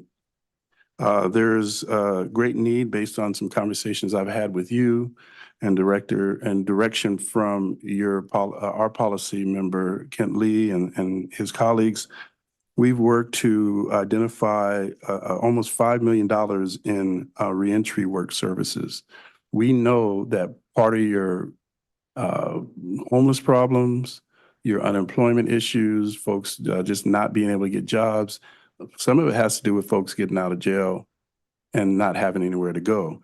So we walked the whole issue down to the point where we wrote a proposal and we received $5 million to provide training, reskilling, upskilling, and supported services to justice impacted individuals to improve employment opportunities and job mobility. And again, I would encourage you all to take credit for that because you all are part of our consortium. We also were awarded $5 million just last year to support EMS, EMT, and paramedic and firefighter career pathways. And so we're working on implementing the program. We're doing a study to see why some of our people of color and women don't stay in that industry and they're not recruited as much. And then what we're going to be doing is working with folks throughout the region who do this type of training to get more folks in and work in that field and have more EMT employees for the region. We also we have increased our efforts in regards to the healthcare industry and continuing to meet the county's behavioral health workers shortage by adding 300 substance abuse counselors in the county by 2026. I actually believe that we're going to be able to do that. And we've had at least 6 cohorts of individuals who have lived experience in mental health and substance abuse. We give them training, and then we place them at these different sites that provide the services, and we pay for at least 3 months of their wages. And we owe money, workforce opportunity investment money, to be able to pay for that. And there's a lot of examples of that. We do things like that in cyber security. We do it in the building trades. We work with community colleges district to do all those things, to really focus on different parts of our economy. And I would just say what we should be doing as a workforce development board is really helping convene, discuss, have more conversations about what really is needed and being in front of you and listen to you for what you think is important when it comes to workforce development. With that in mind, we are going through our 2030 strategic vision plan. And we've had 14 forums on that over the last month and a half. That is no small feat. We've have about 5 more to go. Tomorrow we'll be focusing on the military. We'll have a number of folks who represent the military at our offices, hearing what they think should the workforce do when it comes to workforce development, and then also where should we go as a region when it comes to workforce development as it connects with the military. So we're doing that, and we're going to continue to do that type of work. We'll have that plan ready for you to read or at least interact with us probably by the end of December. And with that, Chair, that is my gift, unreportable gift to you, a short presentation. And that would be the end of that presentation today. Thank you very much. Let's turn to public comment. Thank you, Chair. We've not received any speaker slips here in the committee room, but with a couple hands raised in the virtual queue, I'll begin the 5-minute timer for anyone else to indicate if they wish to comment on item number 5. We'll begin public testimony with phone number ending in 7968. You can unmute yourself by pressing *6, and you will have 1.5 minutes to speak to item number 5. Sorry, Sarah, because I can't hear you when I switch over. What did you say, 1.5 minutes? Yes, 1.5 minutes. Please proceed. Okay, thank you, Sarah. Joyce Sunyata, District 3. Former council member Young. We go way back. And I can't tell you how much bright light you have brought into my day to see you and to hear your work. Your words, the region's economic vitality. The word vitality speaks to you. You are full of vitality, and I appreciate having you in the workforce area. And I love that you said your presentation is a gift to us. It is a gift, and we got to make sure we open it and implement it to the T. So thank you for your consistently dedicated work to serve the people of San Diego. Now I want to switch from you. Please listen up, everybody, because I want to honor our committee member, Henry Foster III. And I want to honor him because he had a shining moment today several times. And I like to point out shining moments because I think they are flames that we have to fan. He has a sincere desire to help with his community and the workforce in his community and how they thrive. And we've got to make sure that we honor that sincerity and Thank you for your comments. That does conclude the time. Okay, sorry, Sarah, again, love you. Thank you. Our next speaker is the original. Please unmute yourself and provide your testimony. You will have 1.5 minutes. Just interesting how you like are on the button to stop people sometimes, and other people you just let go on. Anyway, I think we need to be careful when we're talking about immigrants, because there is a difference between illegal immigrants and those who, you know, follow the way to come here, the path to citizenship by legal means. The people that are invading our border are not doing that, and it's actually keeping people who want to come here legally from being able to do so. In fact, I had a friend who was deported a couple of years ago due to, you know, some kind of non-compliance with something that she was trying to mitigate and was unable to do so. And so then we have these people coming in and actually getting, like I've continued to say, all of the services that the people who are underserved in our communities don't get. And so you shouldn't be putting these people in that same bucket and box when they've actually done something that is illegal that, you know, these other people in our communities that are underserved haven't done. And they're, again, going to the top of the line for all of the services that the people need. You can see it happening across the nation. And it's very dangerous when you do that to the people in the community, because you're going to sow discord between the people in the community and the people that are coming here illegally and getting all of the things that the people have been begging and pleading for years, for decades. You really need to take a look in the mirror and see what you're doing, because it's going to cause a civil war. Thank you for your testimony. And Chair, with no other hands in the virtual queue, this concludes public comment on item 5. Thank you. Let's turn to our Vice Chair, Kent Lee, for comments and questions. Thank you, Chair, and thank you for the presentation. And so certainly having had the opportunity to serve on the policy board for the Workforce Partnership, certainly appreciate some of the updates that we've already seen up to this point in terms of making Workforce Partnership more people-centered, public-facing, and ensuring that the work that you and we are doing together is reaching everyone, not just in the city, but really the region as a whole. Certainly, there's been an effort to improve service delivery, you know, looking at how the organization is structured, the increasing of frontline staff. I just wanted to shout out some of these efforts that have been underway. What I really appreciated in the presentation today was also just the linkage to our economic development strategy from a city standpoint, and recognizing that specifically the opportunities that we create when it comes to seeking and connecting middle and higher income job opportunities is something that we all need to do together. I think of opportunities to engage growing industries like life sciences, for example, in my district, as just one example of the efforts that I would just still call them opportunities that we have moving forward when we think about workforce development as a whole. I think the city's economic development strategy also speaks a bit to the broader challenges that we've all acknowledged the need to address, and that are ultimately linked when it comes to thinking about our local workforce and how we develop that.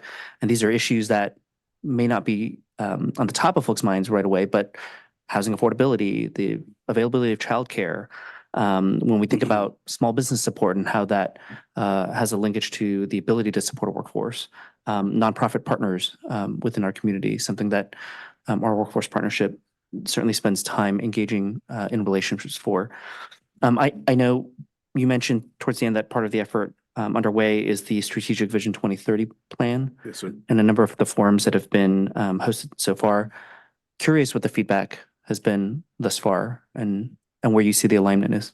The feedback is that these different organizations that came to, and individuals that came to these meetings really want the workforce partnership to be a convener, a facilitator of issues, and not a competitor with other nonprofits and individuals who provide services. It was pretty clear. If you look at all of these individuals that and organizations that came to speak to us, is that there's a lot of workforce development activities happening throughout the region. And it was pretty clear to me that the workforce partnership probably couldn't do a better job than them in their own respective spaces. And so what they're asking us to do is support them, advocate for resources, and being more available for their their clients that work for them. That's what I'm hearing. Well, obviously, there are different ones. South Bay and Oceanside and up in North County, they're concerned that we're not there enough, that we don't have enough opportunities for them, and that's a challenge for us. So those are some of the things, but we'll have that provided to you, the information that we have pretty soon for you. I appreciate even that initial bit of feedback because I think the honest truth is that when we've talked over the years about workforce development as a term, never has necessarily been tied to simply one organization, one agency, et cetera. And as much as we're getting federal support to make some of the efforts possible, there are a lot of partners that are engaged in particular areas across the region, and how we think of ourselves playing a role, not just the workforce partnership, but perhaps the city of San Diego. We're not going to be able to solve all of these issues and be in every industry, but we can certainly play roles in terms of how we convene folks, how we make the connections that allow for opportunities to actually form. That I'm certainly curious how we accomplish long term. So I'll leave it at that. I appreciate that question because it's something that I think is going to be where this organization should be moving. We should be a little bit higher above so that we can have vision and support all the efforts that are, including the city of San Diego, efforts that are going forward, workforce development and also employment. Concludes my comments, Chair. Thank you. Thank you very much. Anything from Councilmember Foster? Sure. I'll keep it short. I think we're getting close to our time here. I just appreciate the report, appreciate the information you're providing. We've had conversations over the years in regards to San Diego Workforce Partnership. It's important to me. I think it's an organization I think that was really developed to serve a community such as District 4. And so as much as we do, I'd like to do more as always. But I really would like to touch base, and I'll have my staff follow up on the reentry conversations. And as you guys are doing certain things, and also with the EMS and fire, because I think there's a lot of opportunity for folks in our district in the fire department. And when we talk about a good career and a good quality of life. So we'll circle back and have some more conversations as we continue to move forward in those two areas. Yes, sir. I would just say Dr. King, who is the president of Continuing Education. We've talked about that site being one of the training sites for EMTs, and that would be a real good opportunity because it's right next to Lincoln High School, which is a school that really does focus on public safety and fire prevention. So yes, I look forward to that. Thank you very much, Councilmember Foster. Thank you very much for the presentation. I'll keep it short and sweet. I just saw lots of good things in here. I think when we talk about workforce development, that helps workers, helps their families, helps the businesses, nonprofits, and governments that hire them so that we can deliver public services or goods in all forms to our community. So this is something that really has far-reaching impacts. I want to just personally say thank you for the increased efforts in healthcare. The work to add 300 substance abuse counselors in the county by 2026 is immensely important. My office and this committee have worked on mental health issues with city staff, and I'm going to continue to focus in on that. Please let's keep ratcheting that up and get as many of those counselors out there, trained and out there and employed as possible. So thank you very, very much. Thank you, sir. Nothing further as an information item, so no motion is needed. That concludes this item. Let's circle back to our consent agenda item number 1. And that will, let me get back here real quick. Let's proceed with public comment on the consent agenda. Thank you, Chair. I've received no speaker slips here in the committee room, so I'll begin the 5-minute timer for all those in the virtual queue to indicate if they wish to speak to the consent agenda. We'll begin comment with phone number ending in 7968. Please unmute yourself and provide your testimony. You can unmute yourself by pressing *6, and you will have 1.5 minutes to speak to consent item number 1. Okay. Thank you, Sarah. Joyce and Yada District 3, a great afternoon. Really, really great. So I wanted to be sure and speak on this consent item because it's it's art in a park, and makes me think of our children's park and how that was delayed for years and years and years and years and years and years for many, many, many, many reasons, which I followed it all. So I really endorse this. I want it to happen. I approve the amendment, and I understand the connection with COVID and the delays. I do want to add this, though, please. Let's have more oversight. Let's expand the oversight on these delays, whether they're contractual or whatever these delays are. They seem to be increasing, or now they're coming out into the open and we're being aware of them. Oversight, oversight. We love that word. So thank you for a beautiful day, and love to all. Thank you for your testimony. Our next speaker is the original. Please unmute yourself and provide your comment. You'll have 1.5 minutes.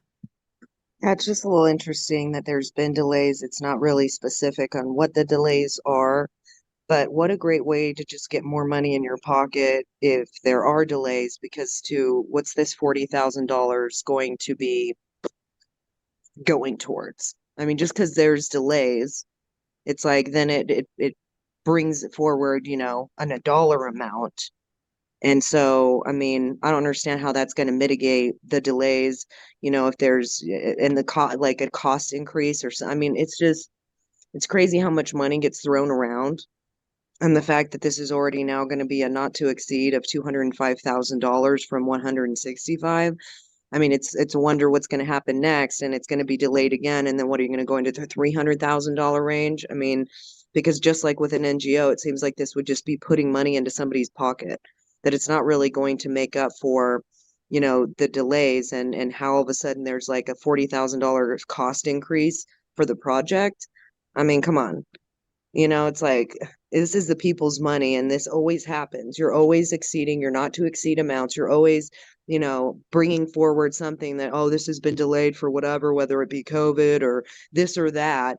And then we just spend more and more money. And then it's like, is the project going to be completed? Who knows?